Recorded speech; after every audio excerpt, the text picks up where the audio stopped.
Given I made a video on heavy tanks in War Thunder, it seems only natural I should do one on light tanks as well. Out of all the tank types in the game, they're likely the most problematic, or at least the most debated. Just as a lot of people think heavy tanks are underpowered, a lot of people think that light tanks are overpowered. I don't think I fully agree, but there are some aspects that could use some adjustment. Just to clarify, like in past videos, just because the title says light tank problem does not mean that light tanks are inherently bad for the game. You'd think that'd be fairly evident, but you would be surprised. Before we get started, I'm going to talk about my sponsor. I partnered with Apex Gaming, a company that makes pre-built PCs. If you're looking to upgrade, you should check them out. Link is in the description and comments. Now let's jump into it. First, let's start with an aspect I do think is broken. Towards the end of 2017, light tanks received a lot of new mechanics to make them more useful. One such mechanic was scouting.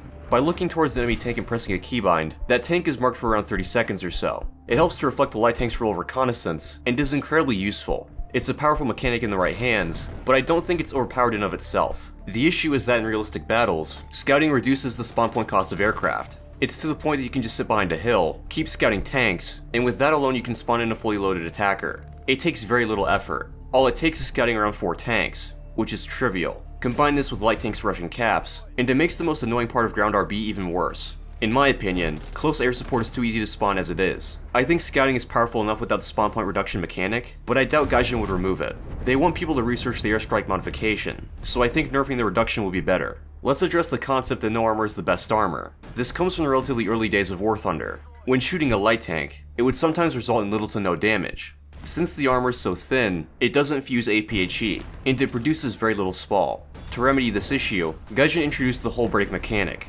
If you hit a module with a large enough shell, the vehicle would die instantly. The mechanic was very inconsistent and not very fun, so it was removed in favor of overpressure. Overpressure only affects shells with explosives in them, so APHE, HE, HESH, and heat.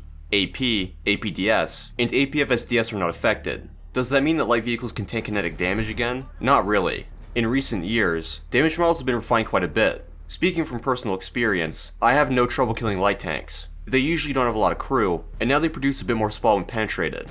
APHE does still have some trouble fusing, especially if you're shooting from the side, but if you aren't damaging anything at all when you shoot, then it probably wasn't a good shot to begin with. Unless you're using a large caliber gun, light tanks shouldn't be a guaranteed one-shot kill. For light tanks with engines in the front, they can be overly tanky, but that has more to do with modules, not light tanks themselves. Moving on, let's talk about speed. There are some people out there who think that because light tanks are fast, they can flank and win fights with no effort, farming kills from the edge of the map.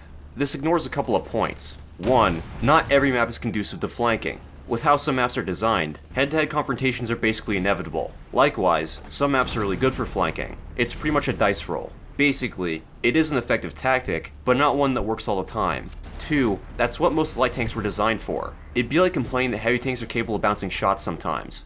3. When light tanks do flank, they can be countered with awareness. In every match you play, you should assume that light tanks are flanking you. As I said in the heavy tank video, there's nothing saying that only light tanks can flank. If you know how to play a flank route correctly, you can often catch enemy lights off guard. Light tanks are bad at direct confrontation, so you'll likely have the advantage. Most light tanks aren't insanely fast either. At top tier, light tanks are barely faster than MBTs. Wheeled vehicles take the cake there.